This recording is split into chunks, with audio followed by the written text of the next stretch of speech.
Iran রাশিয়ার নতুন rail কৌশল, নিষেধাজ্ঞার শৃঙ্খল ভাঙছে দুই দানব। নিষেধাজ্ঞা পশ্চিমা দুনিয়ার সবচেয়ে ভয়ঙ্কর অস্ত্র, যে অস্ত্র দিয়ে তারা দেশকে দেশ থেকে, অর্থনীতিকে জীবন থেকে বিচ্ছিন্ন করে দেয়। কিন্তু এবার ইরান ও রাশিয়া মিলে সেই শৃঙ্খল ভাঙতে যাচ্ছে। একটি রেললাইন তৈরি হচ্ছে যা কেবল লোহা আর পাথরের নয়, এটি এক নতুন ভূ রাজনৈতিক মানচিত্রের ঘোষণা। ইরানের উত্তরাঞ্চলের রাশিদ শহর থেকে আজারবাইজানের সীমান্তবর্তী আস্তারা পর্যন্ত ১৬২ কিলোমিটার দীর্ঘ এক রেলপথ নির্মাণে হাত মিলিয়েছে তেহরান ও মস্কো। এই প্রকল্পের নাম international north south transport corridor INSTC, যা ভারত মহাসাগর থেকে ইউরোপ পর্যন্ত পণ্য পরিবহনের সময় ও খরচ দুই বদলে দেবে। মেহের নিউজ জানিয়েছে, রাশিদ আস্তারা রেল লাইন সম্পূর্ণ হলে বাণিজ্যের খরচ কমবে ৩০%, আর সময় লাগবে ৩৭ দিনের বদলে মাত্র ১৯ দিন। অর্থাৎ সুয়েজ খাল ঘুরে যে পণ্য মাসখানেক পরে পৌঁছাতো, এখন তা পৌঁছাবে অর্ধেক সময়েই। এ যেন নিষেধাজ্ঞার বুকে ছুরি বসানো এক প্রকল্প। বিশ্লেষকরা বলছেন, এই রেল লাইন শুধু অর্থনীতির নয়, এটি এক কৌশলগত বিপ্লব। কারণ এটি পশ্চিমা নৌশক্তির খবরদারি থেকে পুরোপুরি মুক্ত। সুয়েজ খাল, মাল্লাকা প্রণালী, যেখানে মার্কিন যুদ্ধজাহাজের ছায়া সবসময় ভাসে, সেই পথ এড়িয়ে সরাসরি যুক্ত হবে ইরান, রাশিয়া, আজারবাইজান, ভারত ও ইউরোপ। এই রেলপথ যেন এক স্থলপথের বিদ্রোহ, যা আমেরিকার নিষেধাজ্ঞা নীতিকে অকার্যকর করে দেবে। প্রকল্পটির বাজেট ৬০ কোটি ইউরো, আর এই অর্থের সিংহভাগ দিচ্ছে রাশিয়া নিজে। নির্মাণের দায়িত্ব তাদেরই অভিজ্ঞ ইঞ্জিনিয়ারদের হাতে। তেহরান বলছে, এই রেলপথ তৈরি হলে ইরান আর কখনোই পশ্চিমা অবরোধে হাঁটু গেড়ে বসবে না। রাশিয়া বলছে, আমরা সমুদ্র পথে আটকে পড়ব না, আমরা রেলপথে জয় করব বিশ্বকে। এই রেল করিডোরের সবচেয়ে গুরুত্বপূর্ণ দিক হলো এটি পশ্চিমা নৌশক্তির প্রভাব থেকে পুরোপুরি মুক্ত।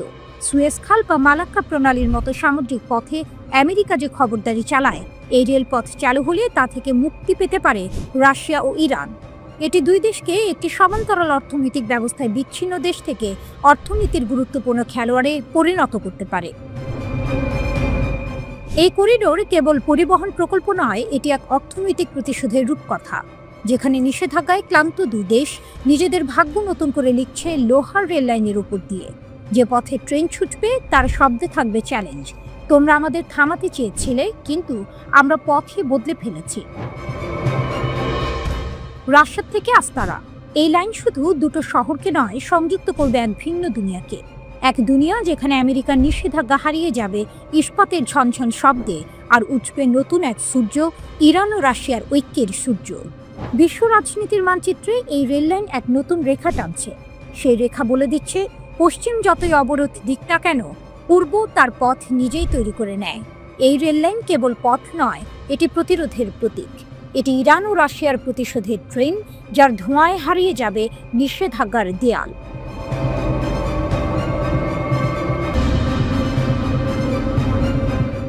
ইরানের আগুনে কাঁপছে ওয়াশিংটন ও জেরুজালেম। নিষেধাজ্ঞা উপেক্ষা করে ক্ষেপণাস্ত্র শক্তি ফিরিয়ে আনছে তেহরান। আকাশ ছিল ধোঁয়ায় ঢাকা, কিন্তু ছায়ের নিচে আবারও নড়ে উঠছে পুরনো শক্তি ইরান, যে শক্তি নত হয় না, ভয় পায় না, থেমেও যায় না। ওয়াশিংটন আর জেরুজালেম আজ উদ্বেগে ভরপুর, কারণ যে ক্ষেপণাস্ত্রগুলো একসময় আকাশ চিরে গিয়েছিল, সেগুলোর আওয়াজ আবার শোনা যাচ্ছে। সাম্প্রতিক CNN প্রতিবেদনে বলা হয়েছে, জাতিসংঘের নিষেধাজ্ঞা সত্ত্বেও তেহরান চুপিসারে তার ব্যালিস্টিক ক্ষেপণাস্ত্র কর্মসূচি পুনরায় চালু করছে, আরও দ্রুত, আরও নিখুঁতভাবে। জুন মাসের সেই ১২ দিনের যুদ্ধ এখন ইতিহাস, কিন্তু তার প্রতিধ্বনি এখনও পশ্চিমা রাজধানীগুলোর দেয়ালে বাজছে।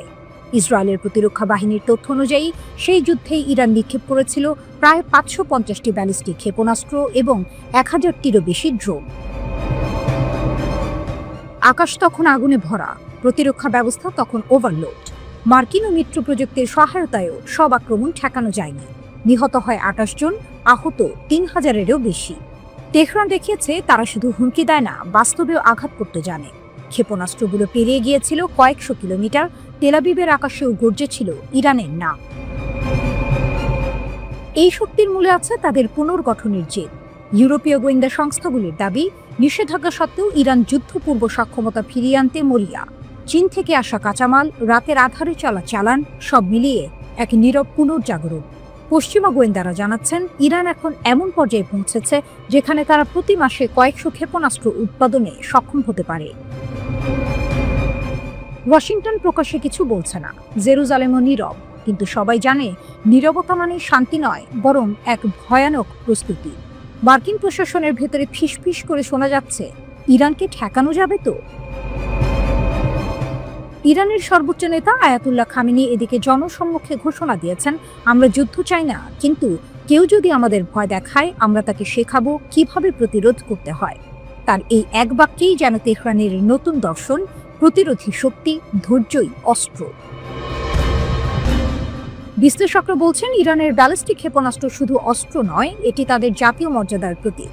যুদ্ধের আগুন পেরিয়ে তারা এখন আরও দৃঢ়, নতুন করে কারখানা গড়ছে, জ্বালানি আমদানি করছে, স্যাটেলাইটে দেখা যাচ্ছে নতুন লঞ্চ সাইটের কার্যক্রম। ইরান আজ যেন এক ঘুমন্ত দৈত্য, যাকে অনেকে ভেবেছিল পরাজিত, কিন্তু সে কেবল অপেক্ষা করছিল পুনর্গঠন শেষ হলে তার ক্ষেপণাস্ত্র কি আবার আকাশ ছুঁবে, আর তার নাম শুনেই কেঁপে উঠবে তেল আবিব থেকে ওয়াশিংটন পর্যন্ত। একটি বার্তা যেন তেহরানের বাতাসে ভাসছে, আমাদের ধ্বংস ভেবেছিলে, ভুল করেছ, আমরা ধ্বংস থেকে জন্ম নিই। ইরানের প্যাসিভ ডিফেন্স অর্গানাইজেশনের প্রধান ব্রিগেডিয়ার জেনারেল গোলাম রেজা জলানি বলেছেন, ইরানের ভূগর্ভস্থ ক্ষেপণাস্ত্র শহরগুলো দেশটির প্যাসিভ ডিফেন্স মডেলের সাফল্যের প্রতীক এবং শত্রুর আগ্রাসনের বিরুদ্ধে ইরানের প্রতিরোধ ক্ষমতার বাস্তব প্রমাণ। তিনি বলেন, ইরানের সাবেক আইআরজিসি অ্যারোস্পেস ফোর্স প্রধান মেজর জেনারেল আমির আলী হাজিজাদে ভূগর্ভস্থ ক্ষেপণাস্ত্র শহরগুলোর নকশা ও নির্মাণে গুরুত্বপূর্ণ ভূমিকা পালন করেছেন।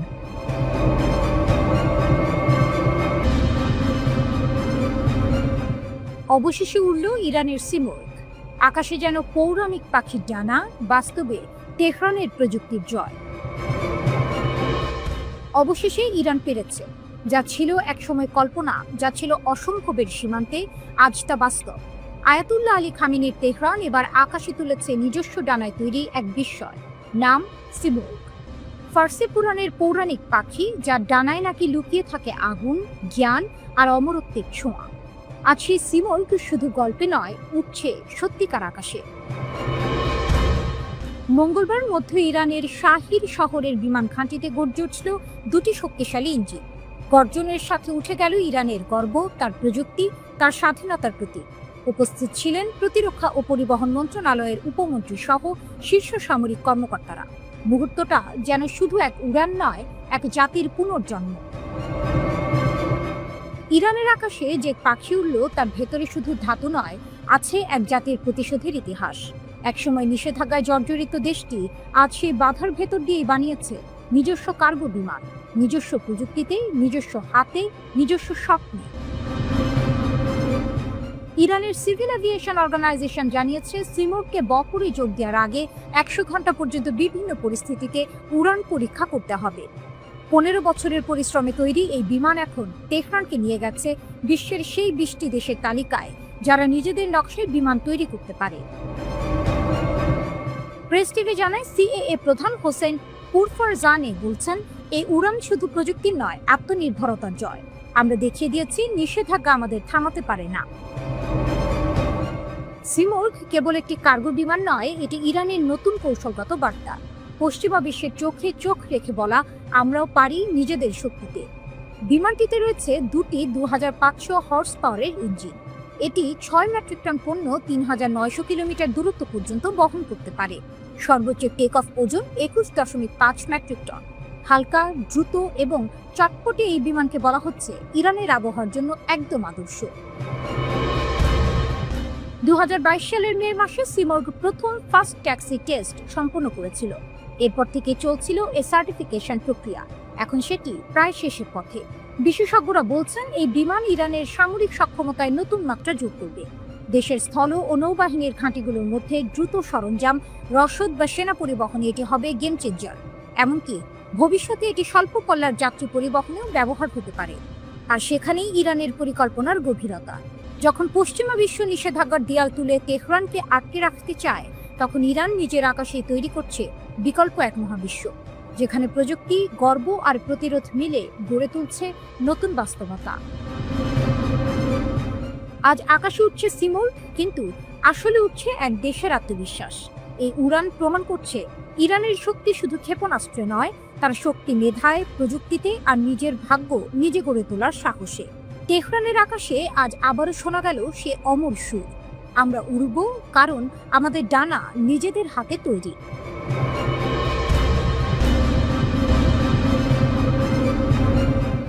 বিশ্ব রাজনীতিতে নতুন বিস্ফোরণ, বুরেভেস্টানিকের আগুনে কাঁপছে পশ্চিমা দুনিয়া। রাশিয়া যখন তার নতুন পারমাণবিক ক্রুজ ক্ষেপণাস্ত্র বুরেভেস্টানিক মিত্রদের হাতে তুলে দেওয়ার প্রস্তাব রাখল, ঠিক সেই মুহূর্তে তেহরান থেকে ভেসে এলো এক কাঁপানো ঘোষণা, আমরা নতুন বিশ্ব ব্যবস্থা গড়ব। এ যেন এক সুরে বাঁচতে শুরু করেছে তিন শক্তির ত্রিমূর্তি, রাশিয়া, চীন ও ইরান। ২৬ অক্টোবর রাশিয়ার প্রেসিডেন্ট ভ্লাদিমির পুতিন উন্মোচন করেন এমন এক অস্ত্র যা বিশ্বের সবচেয়ে উন্নত প্রতিরক্ষা ব্যবস্থাকেও চ্যালেঞ্জ জানাতে পারে।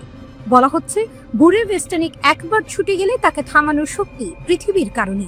আর এই পরীক্ষার পরই পুতিনের ঘনিষ্ঠ সহযোগী দিমিত্রি মেদভেদেভ সামাজিক যোগাযোগ মাধ্যমে লেখেন, রাশিয়ার সব বন্ধুদের অভিনন্দন। শব্দটা যেন ছিল সংকেত, মিত্রদের ডাক। একদিন পর ২৭ অক্টোবর তেহরানে চীনা রাষ্ট্রদূতের সঙ্গে বৈঠক করেন ইরানের সর্বোচ্চ নেতা আয়াতুল্লাহ খামেনির উপদেষ্টা। তিনি বলেন, চীন, রাশিয়া ও ইরান এই তিন দেশ এখন নতুন বিশ্ব ব্যবস্থা গঠনে নেতৃত্ব দিচ্ছে। তার এই বক্তব্য যেন যুক্তরাষ্ট্র ও পশ্চিমা বিশ্বের কানে ঝড় বইয়ে দিয়েছে। কারণ একদিকে রাশিয়া পারমাণবিক শক্তির নতুন অধ্যায় খুলেছে, অন্যদিকে ইরান তার কূটনৈতিক বন্ধুত্বকে রূপ দিয়েছে অস্ত্রের কৌশলে। ২০ বছরের কৌশলগত চুক্তি কার্যকর করেছে রাশিয়া ইরান, আর ২৫ বছরের অংশীদারিত্ব চুক্তি ইরান চীনের হাতে শক্তভাবে বাঁধা। এই সম্পর্ক এখন শুধু কূটনৈতিক নয়, সামরিক বাস্তবতাও। ২৪ অক্টোবর আন্তর্জাতিক পারমাণবিক সংস্থা IAEA এর প্রধানকে যৌথ চিঠি পাঠায় রাশিয়া, চীন ও ইরান। চিঠিতে তারা জানায়, জাতিসংঘের প্রস্তাবের মেয়াদ শেষ, এখন থেকে ইরান স্বাধীন, অর্থাৎ নিষেধাজ্ঞার বেড়ি ছিঁড়ে ইরান তার পারমাণবিক পথ চলায় আর থামবে না। ১৮ অক্টোবর তারা একই দাবি পাঠায় জাতিসংঘ মহাসচিব আন্তোনিও গুতেরেসের কাছেও। তারা পশ্চিমা দেশগুলোর বিরুদ্ধে অভিযোগ তোলে, তোমরা অবৈধভাবে ইরানকে আটকে রাখতে চাইছো, কিন্তু ইতিহাসের গতিপথ তোমাদের হাতে নেই। অন্যদিকে ওয়াশিংটনে যেন অস্থিরতা বাড়ছে। যুক্তরাষ্ট্রের প্রেসিডেন্ট ডোনাল্ড ট্রাম্প ইউক্রেন যুদ্ধ নিয়ে পুতিনের সঙ্গে বৈঠক বাতিল করেছেন, পরিবর্তে রাশিয়ার তেল শিল্পে কঠোর নিষেধাজ্ঞা দিয়েছেন। কিন্তু তাতে কি পুতিন থেমেছেন? না, বরং তার ক্ষেপণাস্ত্রই এখন হয়ে উঠেছে পশ্চিমের দুঃস্বপ্ন। চীনের সঙ্গেও ট্রাম্পের সম্পর্ক উত্তপ্ত।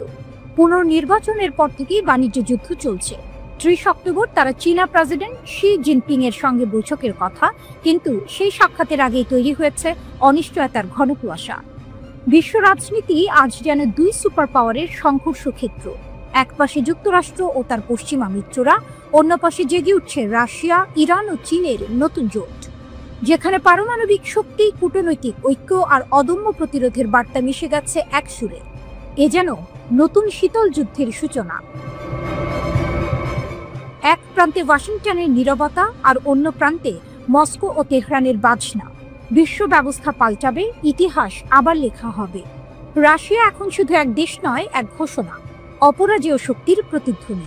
আর ইরান, সে হয়ে উঠছে সেই আগুন যার আলোয় পশ্চিম এখন তাকিয়ে আছে ভয়ের চোখে।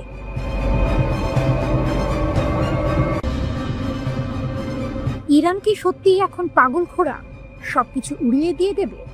ইরানকে ঘিরে এমন আতঙ্ক বাতাসে ঘুরছে, তারা যে কোনো মুহূর্তে অপ্রত্যাশিত ও ভয়াবহ সিদ্ধান্ত নেবে, এমনটাই মনে করে অনেকেই। কিন্তু বাস্তবতা কি মোটেই এত সরল? পরিস্থিতি দেখে বোঝা যায় এখানেও জটিল এক খেলা চলছে। ১২ দিনের সংঘাতে ইরান বিভিন্ন ধরনের রকেট ও ক্ষেপণাস্ত্র ব্যবহার করেছে। প্রথম দিকে ইসরায়েলের প্রতিরক্ষা ব্যবস্থা আর সেই সঙ্গে ইন্টারসেপ্ট সিস্টেম ভালো কাজ করলেও পরে সেটার কার্যকারিতা কিছুটা কমেছে বলে প্রতিবেদন। এটাকে শুধু প্রযুক্তির খেলা বলা যায় না, এটা আত্মবিশ্বাসের লড়াই। ইসরায়েলের সাবেক রাষ্ট্রদূত পর্যন্ত বলেছেন, ইরান মনে করে হারানোর কিছু নেই। এমন অবস্থায় দেশের নেতৃত্ব ঝুঁকিপূর্ণ সিদ্ধান্ত নিতে পারে। ইরানের শক্তি শুধু ক্ষেপণাস্ত্রেই সীমাবদ্ধ না। কূটনৈতিকভাবে তারা রাশিয়া ও চীন সহ কিছু মহাশক্তির সঙ্গে সম্পর্ক রাখে, আর আঞ্চলিকভাবে কিছু আরব দেশও গোপনে কূটনীতিক যোগাযোগ বাড়াচ্ছে। এসব মিলিয়ে ইরানের প্রভাব সীমিত নয়, এটি মধ্যপ্রাচ্যের মানচিত্রে বড় ধাক্কা দিতে পারে বলে অনেকে ভাবছেন। একই সঙ্গে বিশ্ব মহাশক্তির অবস্থান, বিশেষত মার্কিন ও ইউরোপীয় দিক থেকে কূটনীতির মাধ্যমে পরিস্থিতি নিয়ন্ত্রণে আনার চেষ্টা চলছে। শর্ত স্পষ্ট, ইরানকে পারমাণবিক সক্ষমতা থেকে বিরত রাখতে হবে। জাতিসংঘের পরমাণু কর্মসূচি বিষয়ক পর্যবেক্ষক সংস্থা IAEA এর মহাপরিচালক রাফায়েল গ্রোসি বলেছেন, ইরানের ক্ষতিগ্রস্ত পারমাণবিক স্থাপনাগুলিতে প্রায় 400 কিলোগ্রাম 60% সমৃদ্ধ ইউরেনিয়াম মজুত রয়েছে। তেহরানের পূর্ণ সহযোগিতা ছাড়া সেখানে প্রবেশ করা সম্ভব নয়। IAEA প্রধান এই তথ্য প্রকাশ করেন। তিনি বলেন, ইরানের বেশিরভাগ সমৃদ্ধ ইউরেনিয়ামের সরবরাহ অক্ষত রয়েছে এবং সেটি এখনো ক্ষতিগ্রস্ত পারমাণবিক কেন্দ্রগুলির ভেতরেই মজুত আছে। রাফায়েল গ্রোসি 18 অক্টোবর প্রকাশিত সুইস সংবাদপত্র নিউয়ে জুচার জেইতুনকে দেয়া এক সাক্ষাৎকারে বলেন, জাতিসংঘের সংস্থাটির অনুসন্ধানে জানা যায়, ইরানের 60% সমৃদ্ধ ইউরেনিয়ামের অধিকাংশ ইস্পাহান এবং ফোর্দো পারমাণবিক কেন্দ্রগুলিতে মজুত রয়েছে এবং কিছু আছে নাতানজেও। আন্তর্জাতিক আণবিক শক্তি সংস্থার মহাপরিচালক অনুমান করেন, সব মিলিয়ে ইরানের কাছে এখনো প্রায় 400 কিলোগ্রাম 60% সমৃদ্ধ ইউরেনিয়াম আছে। এর আগে IAEA এর একটি গোপন প্রতিবেদনে পাওয়া যায়, 13 জুন পর্যন্ত ইরানের কাছে 440.9 কিলোগ্রাম বা 972 পাউন্ড পর্যন্ত 60% সমৃদ্ধ ইউরেনিয়াম ছিল। গ্রোসি এনজেডজেডকে জানান, ইসলামী প্রজাতন্ত্রের কাছে এখনো প্রায় 400 কিলোগ্রাম রয়েছে। এতে মনে হয় IAEA এর মূল্যায়ন অনুযায়ী দেশটির মজুদ সমৃদ্ধ ইউরেনিয়ামের বেশিরভাগই যুদ্ধে ক্ষতিগ্রস্ত হয়নি।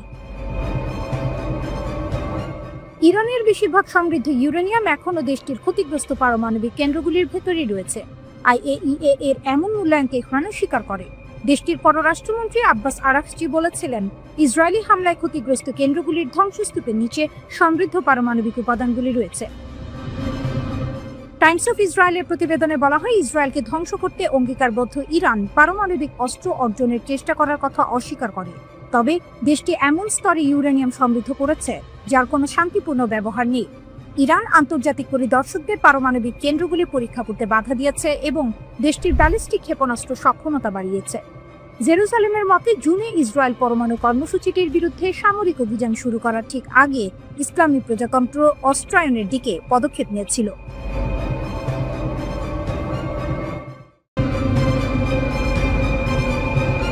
ইরান মারাত্মক কাদের এবং এমাদ ক্ষেপণাস্ত্র উন্মোচন করেছে, কারণ IDF গাজার যুদ্ধবিরতি ভেঙে দিয়েছে। গোপন ক্ষেপণাস্ত্র ঘাঁটি প্রকাশ। ইরানের নতুন অস্ত্রাগার ইসরায়েলের জন্য সরাসরি সতর্কীকরণ। তেহরান থেকে প্রায় 2000 কিলোমিটার দূরে লক্ষ্যবস্তুতে আঘাত হানার জন্য কাদের এইচ ব্যালিস্টিক ক্ষেপণাস্ত্র প্রস্তুত রয়েছে বলে জানা গেছে। গাজা যুদ্ধবিরতির পর ইরানের সামরিক বাহিনী তাদের ক্ষেপণাস্ত্র উৎপাদনে বড় ধরনের আপগ্রেড চালু করেছে। IRGC ইরানের একটি ভূগর্ভস্থ ঘাঁটি থেকে উন্নত কাদের এবং এমাদ ক্ষেপণাস্ত্র উন্মোচন করেছে। ওদিকে IDF দাবি করেছে, দক্ষিণ গাজার রাফায় হামাস যোদ্ধারা আকস্মিক আক্রমণ শুরু করেছে। প্রতিশোধ হিসেবে IDF রাফা শহরের একাধিক লক্ষ্যবস্তুতে বিশাল বিমান হামলা চালিয়েছে।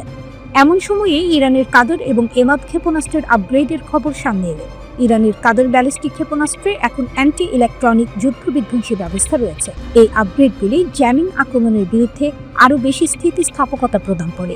কাদের এই ভ্যারিয়েন্টটি ইসরায়েলের বিরুদ্ধে অপারেশন ট্রু প্রমিস 3 এ ব্যবহৃত হয়েছিল বলে জানা গেছে। এমাদ ক্ষেপণাস্ত্রটি একটি চালিত এবং নির্দেশিত পুনঃপ্রবেশ যানবাহন ব্যবস্থা MARV রয়েছে। এটি 1700 কিলোমিটার পর্যন্ত দূরত্বে 750 কেজি ওজনের ওয়ারহেড সরবরাহ করতে পারে। কাদের এইচ এবং এমাদ ক্ষেপণাস্ত্রের বৈশিষ্ট্য। কাদের ব্যালিস্টিক ক্ষেপণাস্ত্র FH এবং S ভ্যারিয়েন্টে প্রথম প্রজন্মের দীর্ঘপাল্লার ক্ষেপণাস্ত্র। দৈর্ঘ্য 17 মিটার, ওজন 15 থেকে 17.5 টন, পরিসীমা 1350 থেকে 1950 কিলোমিটার। চালনা দ্বৈত পর্যায়, তরল এবং কঠিন জ্বালানি। উড়ানের পথ ব্যালিস্টিক। এখন অ্যান্টি ইলেকট্রনিক ওয়ারফেয়ার সিস্টেম দিয়ে সজ্জিত।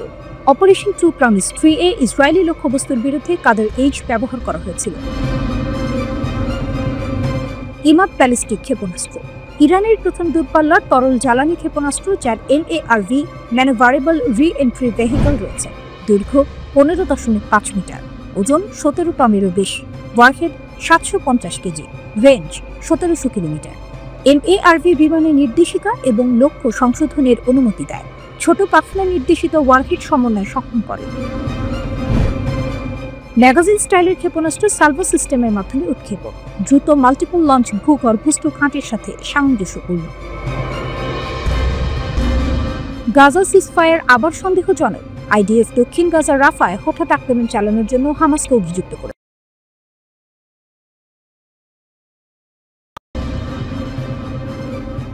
পারস্যের নতুন সূর্য। ইরানের গ্যাস ফিল্ড কি যুক্তরাষ্ট্রের ঘুম কাড়বে? মধ্যপ্রাচ্যের ভূ রাজনৈতিক মানচিত্র পরিবর্তনের পথে তেহরান।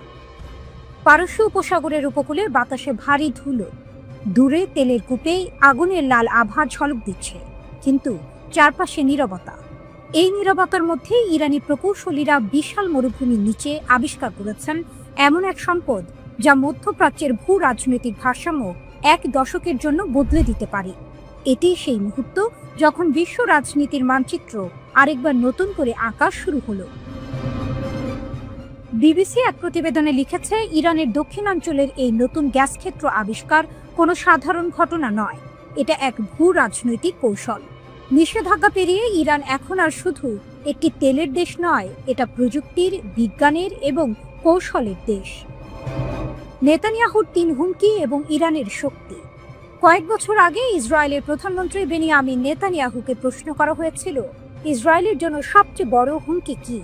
তিনি দ্বিধা না করেই উত্তর দিয়েছিলেন, প্রথম হুমকি ইরান, দ্বিতীয় হুমকি ইরান, তৃতীয় হুমকিও ইরান। তখন এই কথাকে রাজনৈতিক নাটক মনে হলেও আজ তা এক নিষ্ঠুর বাস্তবতার প্রতিধ্বনি। কারণ যুক্তরাষ্ট্র ও পশ্চিমা শক্তি যখন চেয়েছিল অর্থনীতি চেপে ধরে ইরানকে হাঁটু গেড়ে বসাতে, তখন ঘটেছে উল্টোটা। ইরান নিষেধাজ্ঞার নিচে গড়ে তুলেছে এক আত্মনির্ভরশীল সামরিক ও প্রযুক্তিগত সাম্রাজ্য। পশ্চিমা শক্তি যে তালা দিয়ে ইরানকে বন্দী করতে চেয়েছিল, তার চাবি এখন ইরানের হাতে। ইরানের দক্ষিণাঞ্চলে পারস্য উপসাগরের উপকূল থেকে কিছু কিলোমিটার দূরে আবিষ্কৃত হয়েছে গ্যাস ফিল্ড। এতে মজুত রয়েছে প্রায় 10 ট্রিলিয়ন ঘনফুট গ্যাস এবং প্রায় 200 মিলিয়ন ব্যারেল তেল। এটি বাংলাদেশের বার্ষিক গ্যাস ব্যবহারের প্রায় 7 গুণ। ইরানের তেলমন্ত্রী বলেছেন, এটি শুধু জ্বালানি নয়, এটি সার্বভৌমত্বের শক্তি। আন্তর্জাতিক অর্থনীতিবিদরা বলছেন, এই আবিষ্কার ইরানের অর্থনীতিতে $1 ট্রিলিয়ন যোগ করতে পারে। ইরান এখন শুধু জ্বালানির রপ্তানিকারক নয়, বরং মধ্যপ্রাচ্যের ক্ষমতার কেন্দ্রবিন্দু হতে চলেছে, যা সরাসরি সৌদি আরব, কুয়েত ও কাতারের আধিপত্যে আঘাত হানছে। নিষেধাজ্ঞাকে অস্ত্র বানানো। গল্প এখানেই শেষ নয়। যুক্তরাষ্ট্রের কঠোর নিষেধাজ্ঞার পরেও ইরান যেভাবে তাদের রপ্তানি চালিয়ে যাচ্ছে, তা এক প্রকার গুপ্তযুদ্ধের কৌশল। ব্লুমবার্গের রিপোর্ট অনুযায়ী ইরান তাদের তেল চীনে পাঠাচ্ছে এবং বিনিময়ে কোনো ডলার না নিয়ে নিচ্ছে আধা তৈরি গাড়ি। সেই গাড়িগুলো ইরানের মেড ইন ইরান ট্যাগ লাগিয়ে বাজারে ছাড়া হচ্ছে। মার্কিন ভূ রাজনীতি বিশ্লেষকরা বলছেন, নিষেধাজ্ঞা এখন আর ইরানকে থামাতে পারে না, বরং এটি যুক্তরাষ্ট্রের দুর্বলতাকেই প্রকাশ করেছে। মধ্যপ্রাচ্য বিশেষজ্ঞ করিম সাদিক মন্তব্য করেছেন, ইরান এখন নিষেধাজ্ঞাকে অস্ত্র হিসেবে ব্যবহার করছে, যা পশ্চিমা দেশগুলো আগে কল্পনাও করেনি। তেহরানের এই ক্রমবর্ধমান শক্তিতে ঘুম কেড়ে নিয়েছে ওয়াশিংটন ও তেল আবিবে। ইসরায়েল এখন সরাসরি সামরিক প্রস্তুতিতে নেমেছে। তেল আবিবে যুক্তরাষ্ট্র মোতায়েন করেছে অতিরিক্ত থার্ড মিসাইল ডিফেন্স ইউনিট এবং দক্ষিণ কোরিয়া থেকে আনা হচ্ছে প্যাট্রিয়ট সিস্টেমের নতুন ব্যাটারি। অন্যদিকে ইরানও বসেনি। তারা রাশিয়ার সহায়তায় প্রতিরক্ষা ব্যবস্থা পুনরুদ্ধার করেছে এবং চীনের long range air defence system Hormuz প্রণালী থেকে ইরাক সীমান্ত পর্যন্ত সক্রিয় করেছে।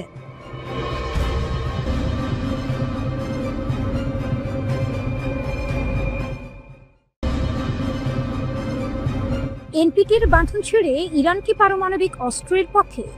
তেহরানের সীমাহীন ক্ষেপণাস্ত্রের ঘোষণা। মনস্তাত্ত্বিক যুদ্ধ নাকি নতুন বৈশ্বিক ভারসাম্যের সূচনা? এই মুহূর্তে সারা বিশ্বকে থামিয়ে দিয়েছে একটি মাত্র প্রশ্ন, ইরান কি এখন এনপিটি চুক্তির বাঁধা ভেঙে পারমাণবিক অস্ত্র তৈরির পথে? ইরানের রাষ্ট্রীয় টেলিভিশনে দেশটির পররাষ্ট্রমন্ত্রী আব্বাস আরাকচির ঘোষণা ছিল স্পষ্ট, ইরান IAEA এর সাথে পরমাণু সহযোগিতা চুক্তি স্থগিত করেছে। এর অর্থ কার্যত ইরান এখন আর কোনো বহিরাগত সংস্থার কাছে তার পারমাণবিক কর্মসূচির জন্য জবাবদিহি করবে না। এই ঘোষণার পর বিশ্ব জুড়ে প্রশ্ন উঠেছে, তাহলে কি ইরান এবার পারমাণবিক অস্ত্র তৈরির ঘোষণা দিতে যাচ্ছে, নাকি পশ্চিমা জোটকে এক মনস্তাত্ত্বিক ধাক্কা দিতে তেহরান খেলছে এক নতুন ভূ রাজনৈতিক দাবার চাল? এনপিটি বা নন প্রলিফারেশন ট্রিটি হলো পারমাণবিক অস্ত্রের বিস্তার রোধের জন্য জাতিসংঘের একটি বৈশ্বিক চুক্তি।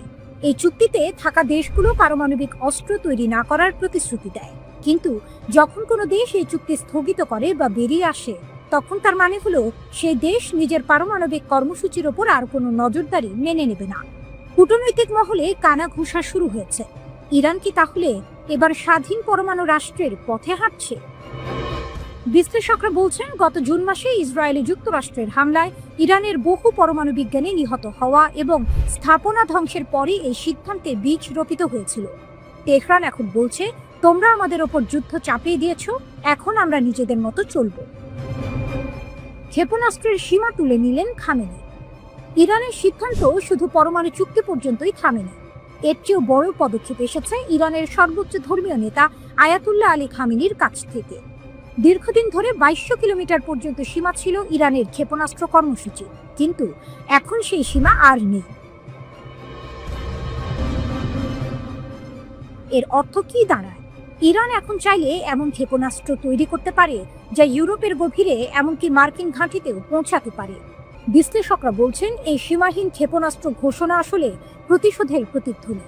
তেহরানের সশস্ত্র বাহিনীর বিচার বিভাগের প্রধান আহমদ রেজা কাপুর খান তো স্পষ্ট করে বলেছেন, আমেরিকানরা ইরানের ক্ষেপণাস্ত্র রেঞ্জ 500 কিলোমিটারের নিচে নামানোর স্বপ্ন নিয়েই মরবে। অর্থাৎ ক্ষেপণাস্ত্র এখন জাতীয় মর্যাদার প্রতীক। ইরানের সামরিক কাঠামোতে চলছে এক অভূতপূর্ব জাগরণ। দেশটির রেভলিউশনারি গার্ড কর্পস আজ মধ্যপ্রাচ্যের অন্যতম শক্তিশালী এক সামরিক ইউনিট। তাদের হাতে এখন এমন অস্ত্র আছে যা 3000 কিলোমিটার দূরত্বেও আঘাত হানতে পারে। নৌবাহিনী হাতে নিয়েছে ফাতে কাদির নামের সাবমেরিন, আর আকাশে আছে খুররমশর 4, যার গতি শব্দের চেয়েও 3 গুণ বেশি। ইরানের চোখে প্রতিটি ক্ষেপণাস্ত্র শুধু ইস্পাত নয়, বরং তা হলো পশ্চিমা আধিপত্যের অপমানের জবাব। প্রেক্ষাপট এখন পরিষ্কার, ইরান আর কোনো বাধা মানছে না, না এনপিটি, না ক্ষেপণাস্ত্রের সীমা, না পশ্চিমা চাপ। প্রশ্ন হলো, এখন যখন তেহরান পরমাণু ও ক্ষেপণাস্ত্র দুই দিকেই সীমাহীন হয়ে উঠছে, তখন কি মধ্যপ্রাচ্য ঢুকছে এক নতুন অস্ত্র প্রতিযোগিতার যুগে, নাকি এই ইরানই তৈরি করবে নতুন বৈশ্বিক ভারসাম্য, যেখানে প্রতিরোধী হবে শান্তির নতুন সংজ্ঞা?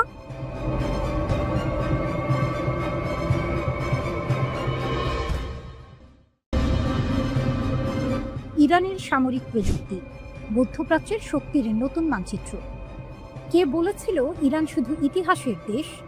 আজকের ইরান হলো প্রযুক্তির দেশ, এক দেশ যাকে থামানো ক্রমে অসম্ভব হয়ে উঠছে। সামরিক শক্তির নতুন সংজ্ঞা লিখছে তেহরান। আকাশ থেকে সাগর, সাগর থেকে মহাকাশ, প্রতিটি দিকেই ইরান এখন বিশ্ব শক্তিদের চোখে কাঁটা হয়ে উঠেছে। ইরানের সামরিক শক্তির এই উত্থান হঠাৎ নয়। দীর্ঘ নিষেধাজ্ঞা, অর্থনৈতিক অবরোধ এবং আন্তর্জাতিক চাপের মধ্যেও দেশটি নিজস্ব প্রযুক্তিতে গড়ে তুলেছে এমন সব অস্ত্র যা এখন যুক্তরাষ্ট্র ও ইসরায়েলের ঘুম কেড়ে নিচ্ছে। সবচেয়ে আলোচিত প্রযুক্তি হলো সেজ্জিল ব্যালিস্টিক ক্ষেপণাস্ত্র। এটি 2 ধাপ বিশিষ্ট কঠিন জ্বালানির ক্ষেপণাস্ত্র, যার পাল্লা 2500 কিলোমিটার পর্যন্ত। অর্থাৎ ইরানের সীমান্ত থেকে এটি সহজেই পৌঁছে যেতে পারে ইসরায়েল বা সৌদি আরবের সামরিক ঘাঁটিতে। সেজ্জিলের সবচেয়ে বড় শক্তি এর চলমান নকশা, মুহূর্তে স্থান বদলে আঘাত হানতে পারে। এরপর আসে ইরানের স্বপ্নের যুদ্ধ বিমান কাহের F-313। এটি দেশীয়ভাবে তৈরি একক আসনের স্টেলথ জেট। রাডারে ধরা পড়ে না সহজে, নিম্ন উচ্চতায় উঠতে পারে এবং বোমা বা মিসাইল উভয়ই বহন করতে সক্ষম। যদিও পশ্চিমা বিশ্লেষকরা এর বাস্তবতা নিয়ে সন্দেহ প্রকাশ করেছেন, তবুও ইরান বলছে এই বিমান ইতিমধ্যেই উড্ডয়নের জন্য প্রস্তুত। আকাশে শত্রুর হুমকি মোকাবিলায় ইরানের আরেক গর্ব বাভার 373। এটি অনেকের মতে রাশিয়ার S-400 এর সমকক্ষ। সর্বোচ্চ 300 কিলোমিটার দূরের লক্ষ্যবস্তু ধ্বংস করতে সক্ষম এই প্রতিরক্ষা ব্যবস্থা ঘন্টায় ম্যাক 8 গতিতে ক্ষেপণাস্ত্র ছুটতে পারে। ইরানের বিজ্ঞানীরা নিজেরাই বানিয়েছেন এর রাডার ও নিয়ন্ত্রণ ব্যবস্থা, যা প্রমাণ করে তারা আর কারো ওপর নির্ভরশীল নয়। সামরিক নজরদারিতে যুক্ত হয়েছে আলবোর্স 3D রাডার। এটি একসাথে 300টি লক্ষ্যবস্তু ট্র্যাক করতে পারে, এমনকি নিচু উচ্চতার ড্রোন বা স্টেলথ জেটও এতে ধরা পড়ে। 450 কিলোমিটার দূর থেকে শত্রু শনাক্ত করতে পারা এই রাডার এখন ইরানের আকাশ সীমার নীরব প্রহরী।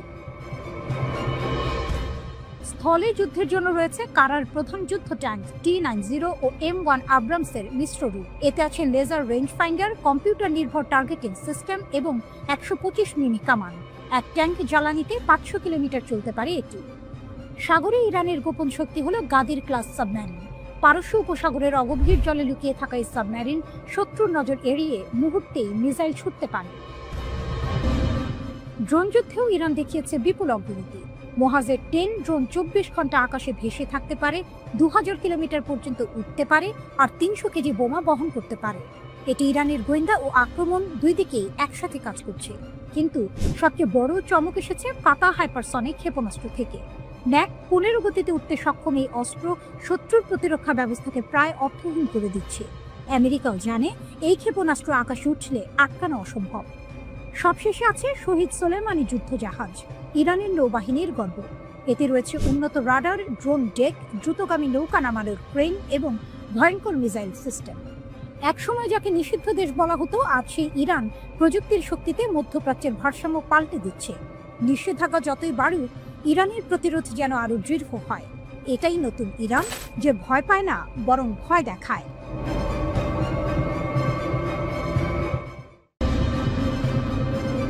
আরব সাগরের নীল জলে কি ছায়াযুদ্ধ শেষ?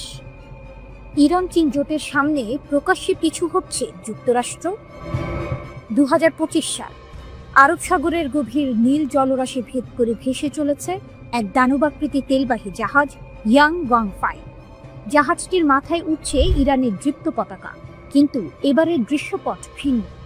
3 দশক পর এই জাহাজে সক্রিয় হয়েছে অটোমেটিক আইডেন্টিফিকেশন সিস্টেম AIS। এই সামান্য প্রযুক্তি নির্ভর পরিবর্তনটি শুধুমাত্র একটি সামুদ্রিক ঘোষণা নয়, এটি বিশ্বমঞ্চে যুক্তরাষ্ট্রের নিষেধাজ্ঞা ও আধিপত্যের বিরুদ্ধে ইরানের সর্বোচ্চ নেতার পক্ষ থেকে এক সরাসরি রাজনৈতিক চ্যালেঞ্জ, যা 30 বছরের ছায়াযুদ্ধ এর অবসান ঘটালো। দীর্ঘদিন ধরে যুক্তরাষ্ট্রের কঠোর নিষেধাজ্ঞার ফাঁদ এড়াতে ইরান এক শ্যাডো ফ্লিট বা নাম পরিচয়হীন জাহাজ বহর ব্যবহার করত। এই জাহাজগুলো গভীর সমুদ্রে জ্বালানি স্থানান্তর করত এবং গোয়েন্দা স্যাটেলাইটের নজর এড়াতে ইচ্ছাকৃতভাবে AIS বন্ধ রাখত। কিন্তু 2025 সালে আয়াতুল্লাহ খামেনির একটি একক নির্দেশে সেই কৌশল পাল্টে যায়। আর গোপন নয়, বিশ্ব জানুক আমরা কোথায় যাচ্ছি। এই সাহসী পদক্ষেপের নেপথ্যে রয়েছে একটি বিরাট কৌশলগত টুইস্ট। ইরান এখন একা নয়, তার পাশে প্রকাশ্যে এসে দাঁড়িয়েছে বিশ্বের দ্বিতীয় বৃহত্তম শক্তি চীন। বেজিং শুধু আশ্বাস দেয়নি, বরং এক সামরিক ছাতা তৈরি করেছে। চীনা বিশ্লেষকদের কথায় ইরানের তেলবাহী জাহাজে আঘাত হানার অর্থ হবে সরাসরি চীনের জ্বালানি নিরাপত্তায় আঘাত, যা সহ্য করা হবে না। ভারত মহাসাগর ও আরব সাগরের উপকূলে চীন ইতোমধ্যে ডেস্ট্রয়ার, যুদ্ধ জাহাজ ও সাবমেরিন মোতায়েন করে দিয়েছে। ইরানের জাহাজগুলো এখন শুধু তাদের নিজেদের পতাকা বহন করছে না, তারা চলছে চীনের সামরিক রক্ষা কবচের নিচে। ইরানের শক্তি ও যুক্তরাষ্ট্রের দ্বিধা। এই মুহূর্তে ইরান বছরে প্রায় $43 বিলিয়ন জ্বালানি তেল রপ্তানি করে, যার প্রায় 90% গন্তব্য চীন। কিন্তু এই লেনদেন শুধু অর্থের নয়, এটি একটি কৌশলগত বিনিময়ের চুক্তি। তেলের বিনিময়ে ইরান পাচ্ছে চীনের উন্নত ক্ষেপণাস্ত্র প্রযুক্তি, অত্যাধুনিক রাডার সিস্টেম এবং সাইবার নজরদারির সরঞ্জাম। সিনোট্যাকের মতো চীনা সংস্থা ইরানের শোধনাগারে বিনিয়োগ করে এর অর্থনীতিকে আরও মজবুত করেছে। ওয়াশিংটন ঘোষণা করেছিল যে চীনগামী ইরানি তেলবাহী জাহাজ তারা প্রতিহত করবে, কিন্তু বাস্তবতা ভিন্ন। রয়টার্সের বিশ্লেষণ অনুযায়ী ইরানের AIS চালু করা মানে যুক্তরাষ্ট্রকে এখন প্রকাশ্য সংঘাতে বাধ্য করা। ওয়াশিংটনের এক কর্মকর্তার আক্ষেপ, আমরা জানি তারা কোথায় আছে, কিন্তু ছোঁয়ার সাহস পাচ্ছি না। প্রথম কয়েক সপ্তাহেই দেখা যাচ্ছে ইরানের জাহাজগুলো কোনো বাধা ছাড়াই দক্ষিণ চীন সাগর পর্যন্ত পৌঁছে গেছে। বিশ্ববাজারে নিষেধাজ্ঞার আইনি ফাঁদ থাকলেও চীন ইরান জোটের সামনে সামরিক সংঘাতে জড়ানোর ঝুঁকি নিতে ভয় পাচ্ছে বিশ্বের সবচেয়ে শক্তিশালী নৌবাহিনী। এই নতুন ব্লু করিডর কেবল ইরান ও চীনের জন্য নয়, এটি গোটা দক্ষিণ এশিয়ার শক্তি সমীকরণ পাল্টে দিচ্ছে। সবচেয়ে বড় স্নায়ুযুদ্ধের কেন্দ্র এখন হরমুজ প্রণালী, বিশ্ব জ্বালানি প্রবাহের সবচেয়ে গুরুত্বপূর্ণ ধমনী। উপগ্রহ চিত্রে দেখা যাচ্ছে ইরানের তেলবাহী জাহাজগুলোর পাশে টহল দিচ্ছে 2টি চীনা যুদ্ধজাহাজ, আর দূরের বাহরাইন উপকূলে সতর্ক অবস্থানে যুক্তরাষ্ট্রের 5ম নৌবহর।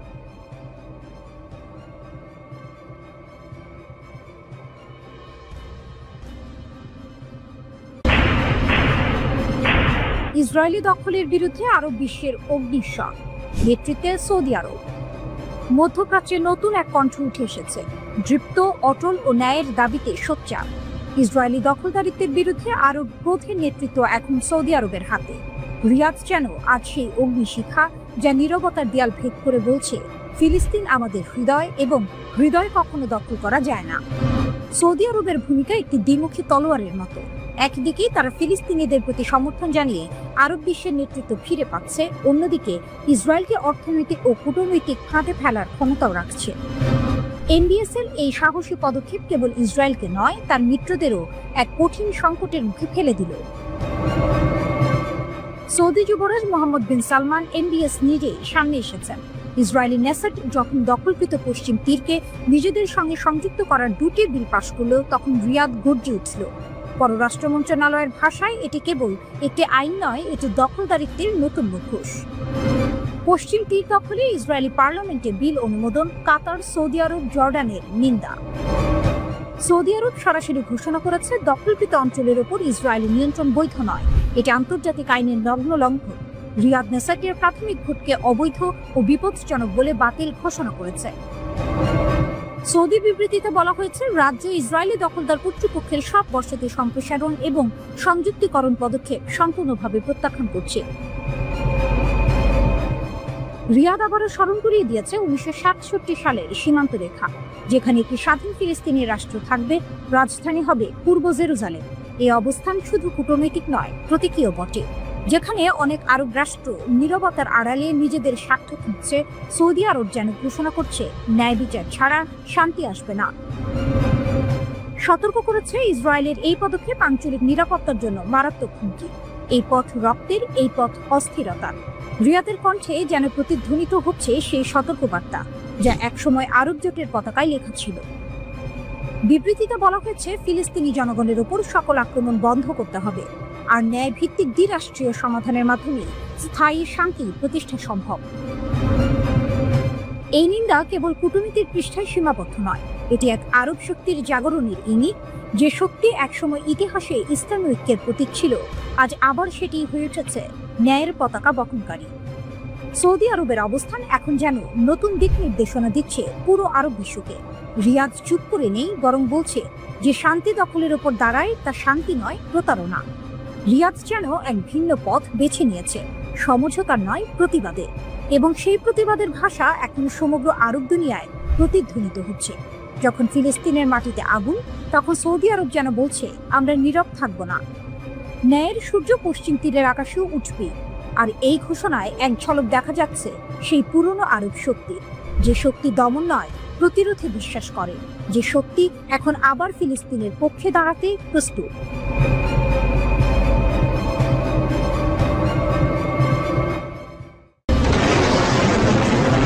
নীরবতায় কিছু উঠে আসে।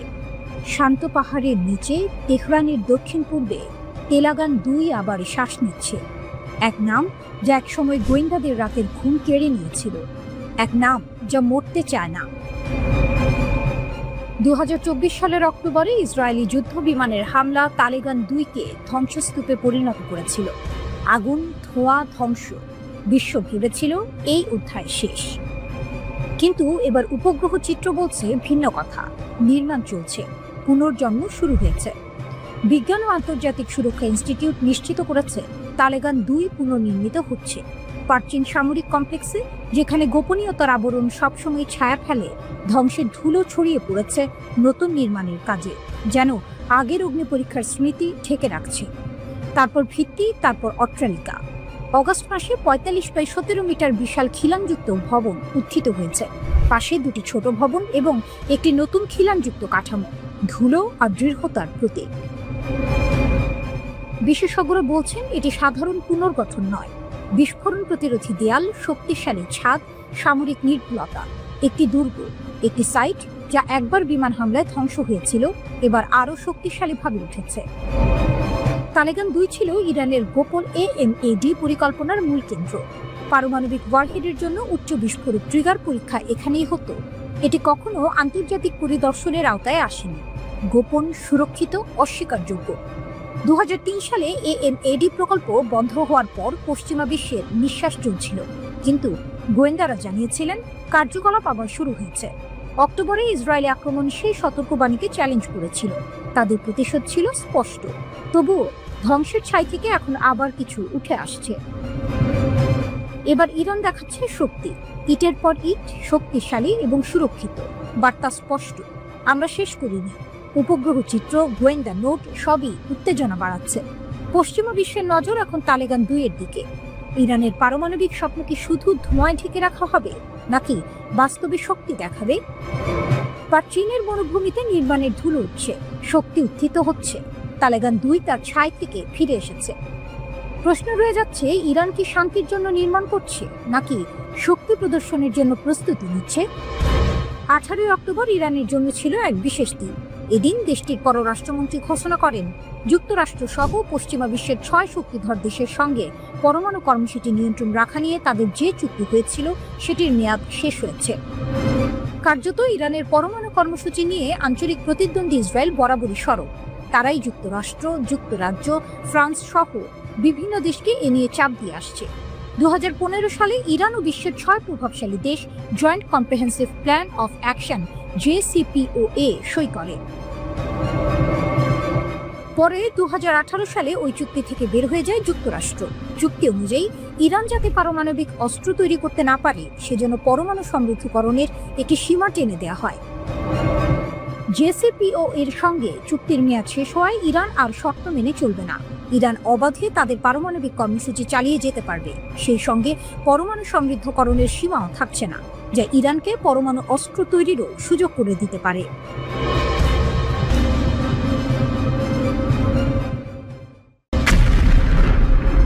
গাজার নিয়ন্ত্রণ নিচ্ছে হামাস। বিশ্বাসঘাতক নিধন অভিযান, বিশ্ব শক্তির নীরবতা ও ট্রাম্পের ধমক। গাজা, ফিলিস্তিন। যুদ্ধবিধ্বস্ত গাজা উপত্যকায় এখন এক নতুন ধরনের আতঙ্ক বিরাজ করছে। ইসরায়েলি বাহিনীর সঙ্গে দীর্ঘ লড়াইয়ের পর ফিলিস্তিনি স্বাধীনতাকামী গোষ্ঠী হামাস এখন নিজেদের অভ্যন্তরীণ ক্ষমতাকে মজবুত করতে মরিয়া। আর এর বলি হচ্ছে সেই সব বিশ্বাসঘাতক এবং সশস্ত্র গোষ্ঠী। হামাস পরিচালিত গাজার স্বরাষ্ট্র মন্ত্রণালয় এক সবচেয়ে বড় অভিযানের ঘোষণা দিয়েছে, যার লক্ষ্য উপত্যকায় কাজ করে যাওয়া অবশিষ্ট সশস্ত্র গ্যাংগুলিকে ভেঙে ফেলা। সূত্র জানিয়েছে, 10 অক্টোবর থেকে হামাস যোদ্ধারা গাজার অভ্যন্তরে তথাকথিত ইসরায়েল সমর্থিত গ্যাং এবং মিলিশিয়াদের হত্যাকাণ্ড তীব্রতর করেছে। এই দলগুলি যেমন ইসরায়েলের সাথে যুক্ত বলে পরিচালিত দগমুশ গোষ্ঠী বা উত্তর গাজার পপুলার আর্মি এবং পূর্ব রাফার পপুলার ফোর্সেস IDF থেকে অস্ত্র ও লজিস্টিক সহায়তা পায় বলে হামাসের অভিযোগ। গাজার নিরাপত্তা সূত্রগুলি এই বিদ্রোহীদের দেখছে এমন উপাদান হিসেবে যাদের মার্কিন যুক্তরাষ্ট্র হামাসের কর্তৃত্বকে দুর্বল করার জন্য ব্যবহার করতে পারে। হামাসের মতে এই সহযোগী গ্যাং সদস্যরা অপহরণ, হত্যা, নাশকতা এবং ইসরায়েলি বাহিনীর জন্য সশস্ত্র আবরণ সরবরাহের মতো কাজে জড়িত। হামাসের এই বিশ্বাসঘাতকদের হত্যা অভিযান যুদ্ধবিধ্বস্ত ছিটমহল জুড়ে পূর্ণ নিয়ন্ত্রণ ও স্থিতিশীলতা পুনরুদ্ধারের জন্য এক কঠোর পদক্ষেপ। হামাসের এই অভ্যন্তরীণ শুদ্ধি অভিযান যখন তুঙ্গে, তখন আন্তর্জাতিক রাজনীতিতে এক অপ্রত্যাশিত মোড় দেখা দিয়েছে। হামাস কেবল ইসরায়েল নয়, আরব বিশ্বের কিছু অংশ এবং এমনকি মার্কিন যুক্তরাষ্ট্রকেও সরাসরি চ্যালেঞ্জ জানাচ্ছে। তারা যেন একাই নিজেদের নিয়ন্তা হওয়ার শপথ নিয়েছে। এই পরিস্থিতিতে মার্কিন প্রেসিডেন্ট ডোনাল্ড ট্রাম্পের মন্তব্য নতুন করে উত্তেজনা সৃষ্টি করেছে। যদিও তিনি প্রাথমিকভাবে হামাসের গ্যাং দমনের পদক্ষেপকে খুব খারাপ লোক নির্মূলের কাজ বলে সম্মতি জানিয়েছিলেন, চুক্তি ভঙ্গ এবং নিরীহ মানুষ হত্যার অভিযোগ উঠলে তার সুর পাল্টায়। ট্রাম্প এক কথোপকথনে হামাসকে তীব্র ভাষায় হুমকি দেন, স্পষ্টতই ইঙ্গিত দেন যে মার্কিন বাহিনী সরাসরি না গেলেও খুব কাছের মানুষ আছে যারা ভেতরে যাবে, তবে আমাদের তত্ত্বাবধানে। এই মন্তব্যে এক শীতল বার্তা ছিল, হামাসকে তার শর্তেই চলতে হবে, নতুবা আন্তর্জাতিক হস্তক্ষেপের জন্য প্রস্তুত থাকতে হবে। হামাসের শক্তি, টানেলের গভীরে গোপন ফিসফিসানি। এই রক্তক্ষয়ী সংঘাতের মধ্যেও হামাসের শক্তি নিয়ে প্রশ্ন জাগে। একটি ছোট উপত্যকায় এত আন্তর্জাতিক চাপ, ইসরায়েলের সামরিক অভিযান এবং অভ্যন্তরীণ বিদ্রোহের মধ্যেও তারা কিভাবে এত শক্তিশালী অবস্থান ধরে রেখেছে? হামাসের শক্তি লুকিয়ে আছে তাদের অবিশ্বাস্য গোপনীয়তা এবং ইসরায়েলকে আঘাত করার ক্ষমতার মধ্যে। তারা ইসরায়েল এবং মার্কিন যুক্তরাষ্ট্রের চোখ রাঙানিকে উপেক্ষা করে যে অভ্যন্তরীণ শুদ্ধি অভিযান চালাচ্ছে তা তাদের লৌহ কঠিন নিয়ন্ত্রণকেই প্রমাণ করে। তবে এই অভিযান গাজাকে শান্ত করবে নাকি আরো গভীর ও ভয়াবহ গৃহযুদ্ধের দিকে ঠেলে দেবে, সেটাই এখন সবচেয়ে বড় প্রশ্ন। ইসরায়েল ও আমেরিকা থেকে নজর সরিয়ে হামাস কি এখন গাজাকে নিজেদের দুর্ভেদ্য দুর্গ হিসেবে পুনর্নির্মাণ করছে, যেখানে তাদের কথার বাইরে দ্বিতীয় কোনো কথা বলার সাহস কারো থাকবে না?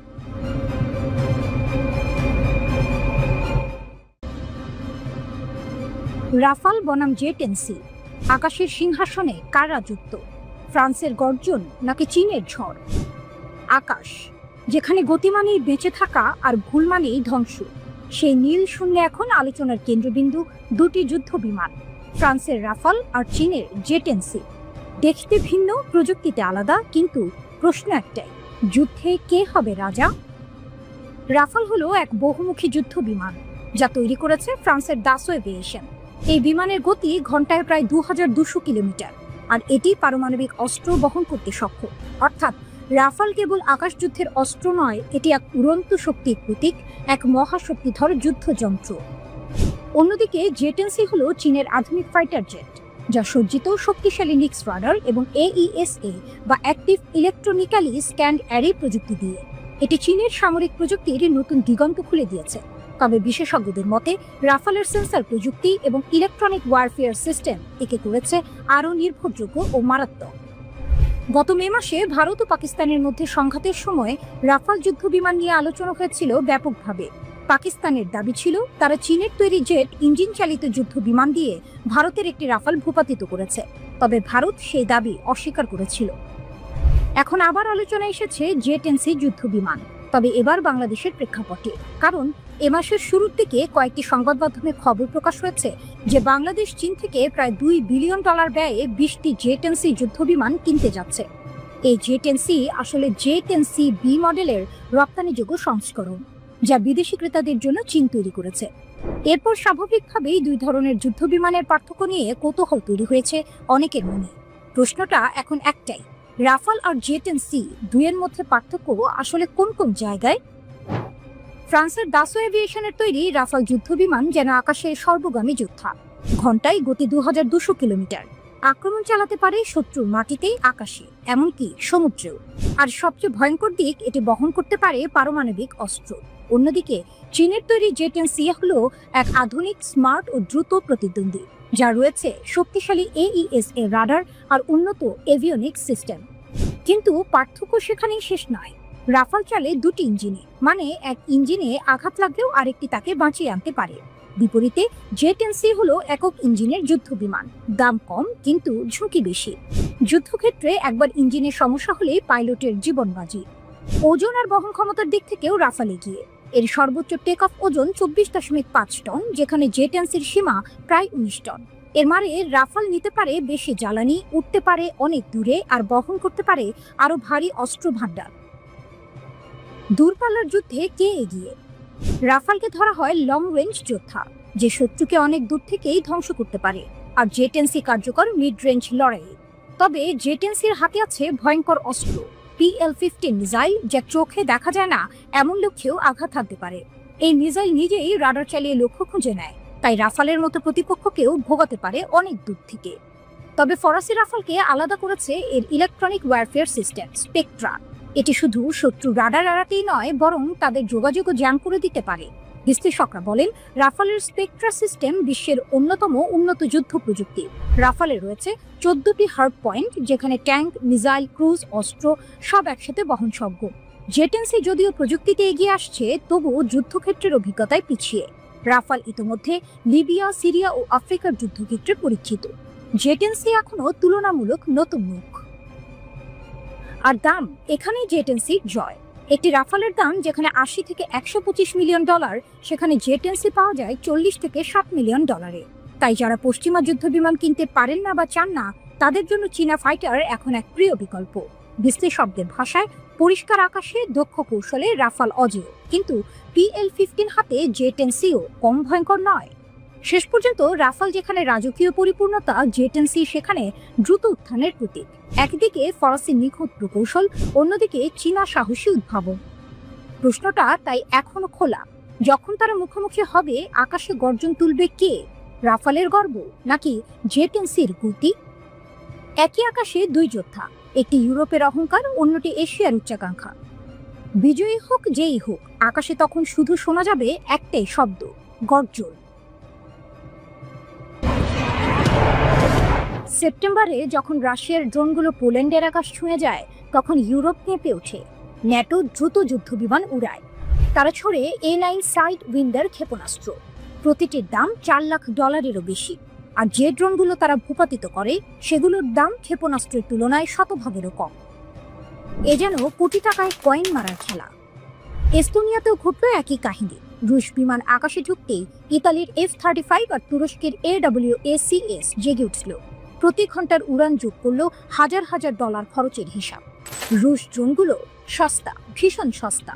আর এখানেই ইউরোপের দুর্বলতা নগ্ন হয়ে বেরিয়ে পড়ে।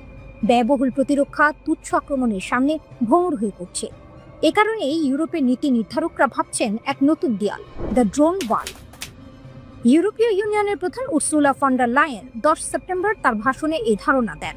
তিনি বলেছিলেন, ফিনল্যান্ড থেকে রোমানিয়া পর্যন্ত এক নতুন প্রতিরক্ষা রেখা, ড্রোন বিরোধী এক বিশাল ঢাল। এই দেয়াল কংক্রিটের নয়, এটি তৈরি হবে রাডার, জ্যামার আর প্রতিরোধী অস্ত্রে। একবার চালু হলে এটি শনাক্ত করতে পারবে শত্রুর ড্রোনকে আর ধ্বংস করতে পারবে এমন দামে যে খরচ ন্যাটোর বর্তমান নীতির তুলনায় অতি সামান্য। কারণ ইউরোপ এখন বুঝেছে, $1000 ড্রোনকে ধ্বংস করতে লাখো ডলারের ক্ষেপণাস্ত্র ছোড়া মানে নিজের কফিনে পেরেক ঠোকার মতোই নির্বুদ্ধিতা। শীতল যুদ্ধের সময় ইউরোপের আকাশে ছিল ভিন্ন হুমকি।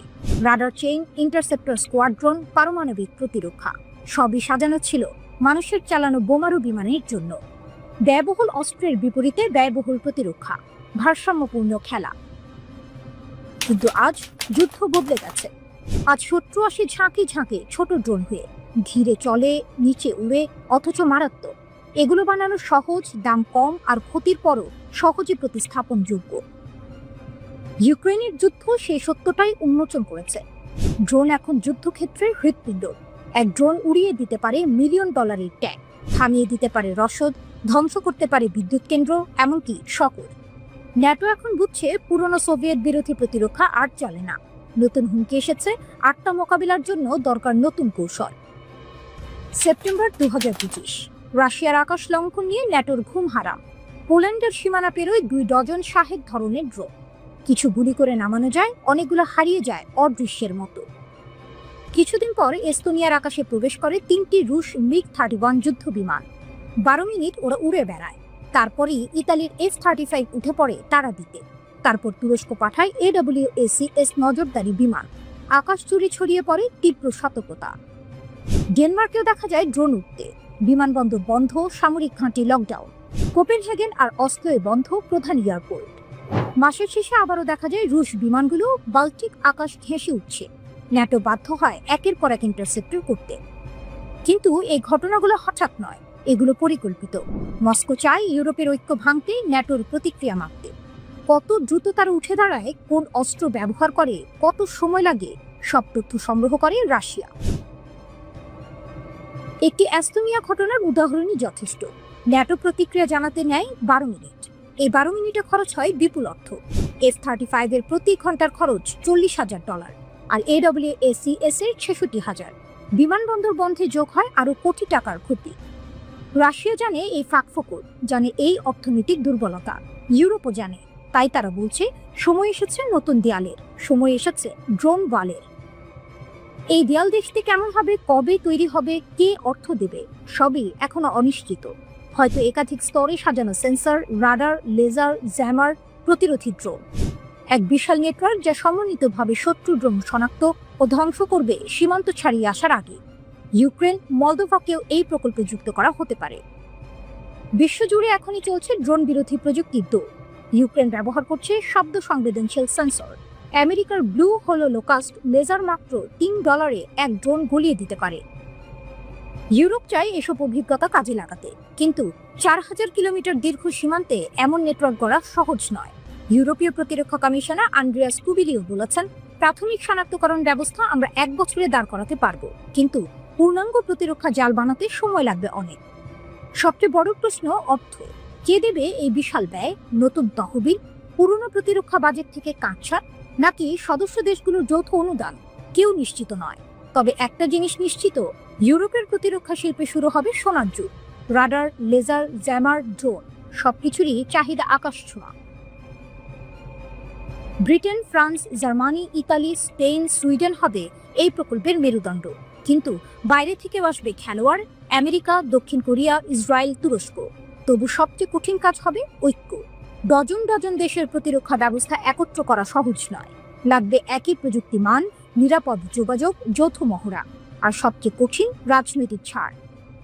ইউরোপকে কিছুটা সার্বভৌমত্ব ছেড়ে দিতে হবে ব্রাসেলসের হাতে, যদি তারা চায় ড্রোন বল সত্যিকার অর্থে কাজ করুক। তবে হয়তো এবার ভয়ই এক করবে ইউরোপকে, কারণ ইতিহাস বলছে মস্কোর ভয় ব্রাসেলসের আহ্বানের চেয়েও বেশি শক্তিশালী। ইউরোপ আজ আকাশের দিকে তাকিয়ে আছে, ড্রোনের ভন ভন শব্দে তার ভবিষ্যৎ লিখছে এক নতুন যুদ্ধের ভাষায়। গাজায় নতুন বিস্ফোরণ।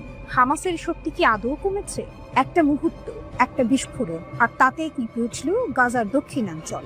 ইসরায়েলি সেনাদের লক্ষ্য করে পাতা হয়েছিল মৃত্যু ফাঁদ, আহত 2, আতঙ্কিত বহু। প্রশ্নটা থেকেই যায়, হামাস কি এখনো আগের মতোই শক্তিশালী? গাজার খান ইউনিসে যখন ইসরায়েলি সেনারা ক্লিয়ারেন্স অপারেশন চালাচ্ছিল, ঠিক তখনই ঘটে বিস্ফোরণটি।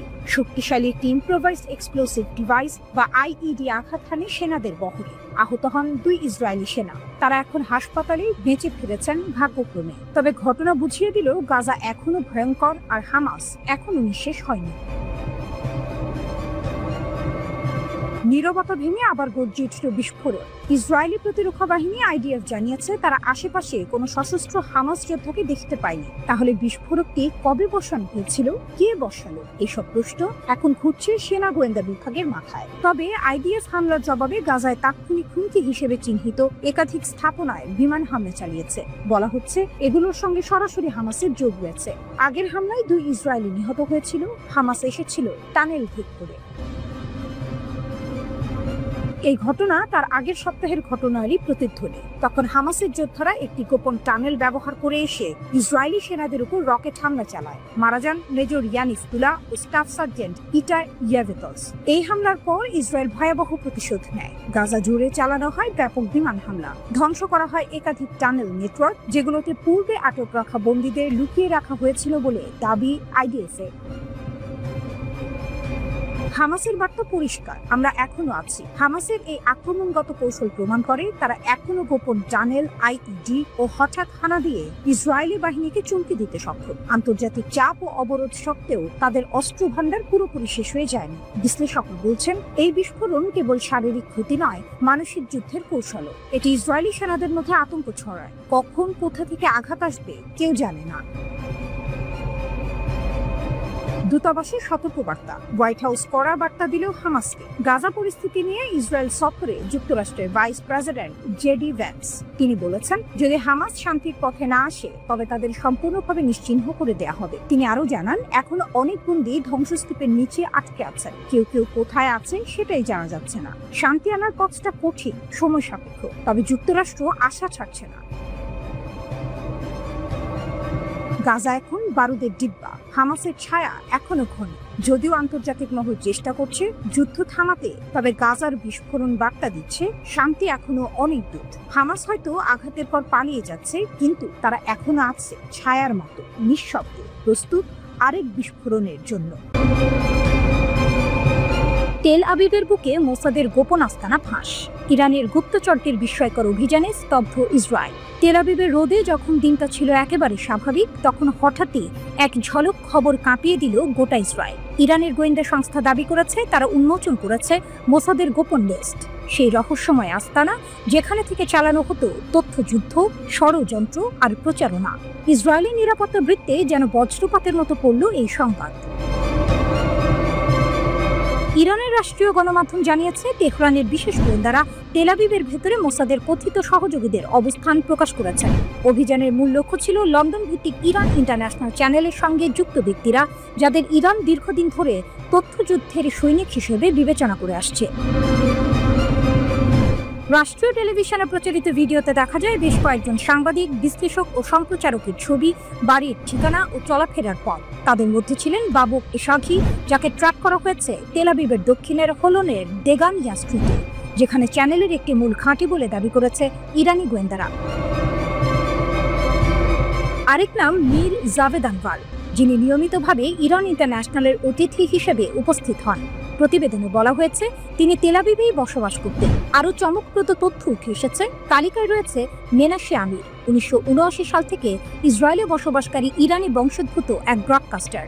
ইরানি মিডিয়া তাকে বর্ণনা করেছে স্বঘোষিত জায়ানবাদী, যাকে নাকি মোসাদ বহু বছর আগে নিয়োগ করেছিল। শুধু তাই নয়, ইরানি প্রতিবেদন উঠে এসেছে ইসরায়েলি সামরিক মুখপাত্র কামাল পেনাসিরের নামও। তাকে নজরদারিতে রাখা হয়েছে বলে জানিয়েছে ইরানের রাষ্ট্রীয় সংবাদ মাধ্যম। প্রেস টিভির এক প্রতিবেদনে দাবি করা হয়েছে মোসাদ প্রায়ই বিদেশি মিডিয়া নেটওয়ার্ক ব্যবহার করে ইরানের বিরুদ্ধে প্রচারণা চালায়। ইরানের পক্ষ থেকে অভিযোগ, ইরান ইন্টারন্যাশনাল আসলে কোনো সংবাদ মাধ্যম নয়, বরং ইহুদিবাদী শাসনের মুখপাত্র, যারা গাজা যুদ্ধের সময় ইসরায়েলি বয়ান ছড়িয়ে দিয়েছে এবং তেহরানের অভ্যন্তরে অস্থিরতা উস্কে দিয়েছে। তেহরান জানিয়েছে এই প্রকাশ কেবল নাম ফাঁস নয়, এটি এক গোয়েন্দা প্রতিশোধের বার্তা, যা প্রমাণ করে ইরানের প্রযুক্তিগত ও মানব গোয়েন্দা ক্ষমতা কত গভীরে পৌঁছে গেছে। বিশ্লেষকরা বলছেন, ইরানের এই পদক্ষেপ নিছক তথ্যযুদ্ধ নয়, বরং এটি ইসরায়েলের অভ্যন্তরে নিরাপত্তার প্রাচীর ভেঙে ফেলার এক মনস্তাত্ত্বিক আঘাত। যে দেশে গোয়েন্দা সংস্থা মোসাদকে পৃথিবীর অন্যতম শক্তিশালী ধরা হয়, সেই তেল আবিবেই এখন আতঙ্ক। কে কার জন্য কাজ করছে, কে কাকে নজর রাখছে। ইরানের রাষ্ট্রত্ব প্রেস টিভি তাদের প্রতিবেদনে বলেছে, তেল আবিবের গভীর রাষ্ট্র এখন উন্মুক্ত, মুখোশ ছিঁড়ে গেছে। আর এই ঘোষণার পর থেকেই ইসরায়েলি প্রশাসন ও গণমাধ্যমে এক নিঃশব্দ বিশৃঙ্খলা। কেউ মুখ খুলছে না, কেউ ব্যাখ্যা দিচ্ছে না। তেহরান এখন ঘোষণা দিচ্ছে তথ্যযুদ্ধের ময়দানে ইরানি বিজয়ী। একটি গোপন ফাইল খুলে দিয়ে তারা যেন বলছে, যেখানেই শত্রু লুকাবে সেখানে পৌঁছে যাবে ইরানের চোখ। এই ঘটনায় এখন নতুন করে উত্তেজনা ছড়িয়েছে মধ্যপ্রাচ্যে। ইসরায়েলের কূটনৈতিক বৃত্তে আলোচনার কেন্দ্রে একটাই প্রশ্ন, যদি ইরান তেল আবিবের ভেতরে ঢুকে মোসাদের ছায়া ধরতে পারে, তাহলে আর কি বাকি রইল? রহস্য, আতঙ্ক আর শক্তির এক অনিবার্য বার্তা রেখে গেল এই অভিযান। তেহরান যেন প্রমাণ করল, যুদ্ধ শুধু রণাঙ্গনে নয়, তথ্যের দুনিয়াতেও জয় করা যায়।